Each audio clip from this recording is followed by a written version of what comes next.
किसान संघ ज्ञापन के माध्यम से अपनी मांगे सरकार व अधिकारियों के आगे रखने आया है, पर अब तक सब्र का बांध टूट गया। भारतीय किसान संघ ने 3 दिन पूर्व ही प्रशासन को अवगत कराया कि हमारा संगठन 17 मई को अनिश्चितकालीन धरना देगी, पर प्रशासन के नजरअंदाज करने पर जिला सहकारिता केंद्रीय बैंक उज्जैन की शाखा खटिया के परिसर में आकर अनिश्चितकालीन धरना दिया गया। नारेबाजी भी की गई। नारेबाजी के बाद प्रशासनिक अधिकारियों में एसडीएम पहुंचे, पर भारतीय किसान संघ के नेता अड़े रहे और विभाग के संबंधित अधिकारियों को बुलाने को कहा।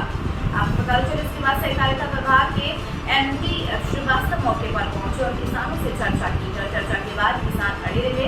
उसके बाद नान की डीएम कजारे को बुलाया गया। उनके आने के बाद किसानों को समझाइश दी गई। घटिया से ताहिर मंसूरी की रिपोर्ट। हमारे किसान भाइयों की कुछ मांग थी। एसडीएम सर ने रिक्वेस्ट किया कि आप आएँ। मुझे बताया, जानकर किसानों से मुझे अच्छा लगा।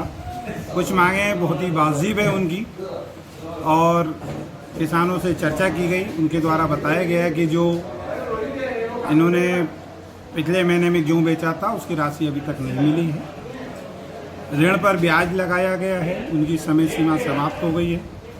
इन मुद्दों पर चर्चा की गई किसानों के साथ में, और उसमें इस नतीजे पे पहुँचे हैं कि हमारे किसानों को पहली बार भारत सरकार के द्वारा PFMS public finance management system के तहत राशि आहरण कर ट्रांसफ़र की गई है। गेहूँ खरीदी का सारा पैसा भारत सरकार के निर्देशानुसार मध्य प्रदेश के NIC भोपाल के द्वारा संचालित होता है ये पूरा कार्यक्रम, और उसी के तहत किसानों के हित में किसान हितग्राही हैं भारत सरकार के। पूरा का पूरा पैसा किसानों के खाते में जाए। One nation one ration card, उसी प्रकार से वन आधार कार्ड, वन अकाउंट, किसी प्रकार का भी यदि हमारा किसान भाई लेन देन करता है तो सरकार उनको ये सुविधा देती है कि अपने किसानों के खातों में सही राशि पहुँचे। इस वर्ष उज्जैन जिले में 2,87,694 मीट्रिक टन का गेहूँ उपार्जन किया गया। इसकी राशि 5.5 करोड़ के आसपास होती है, जो प्रोसेस में है। अभी तक 444 करोड़ रुपए के EPO साइन करके भेज दिए गए हैं। किसानों को लगातार पेमेंट्स हो रहे हैं। कुछ तकनीकियों के कारण हमारी मुख्य 10 मांगे थी। यहाँ पे 10 मांगों को लेकर हमने यह अनिश्चितकालीन धरना दिया था, जिसमें एक तो हमारे किसान भाइयों को गेहूं का पेमेंट नहीं आ रहा था, और पेमेंट देरी से आया गेहूं तुलाई का। इसके बाद ब्याज पे ब्याज लग रहा था, जिला सरकारी द्वारा डिफाल्टर कर दिया गया।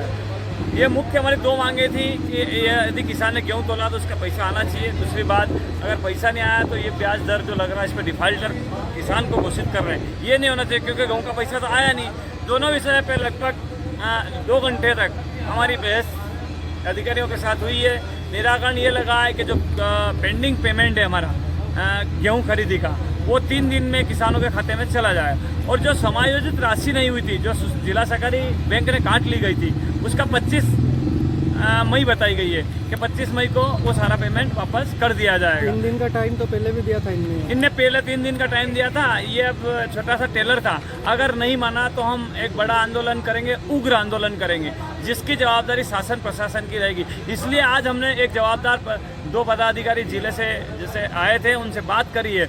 अगर हमारी समस्याओं का निराकरण नहीं हुआ तो हम एक उग्र आंदोलन करेंगे, जिसकी सारी जवाबदारी शासन प्रशासन की रहेगी। आज की खबरों में मेरे साथ इतना।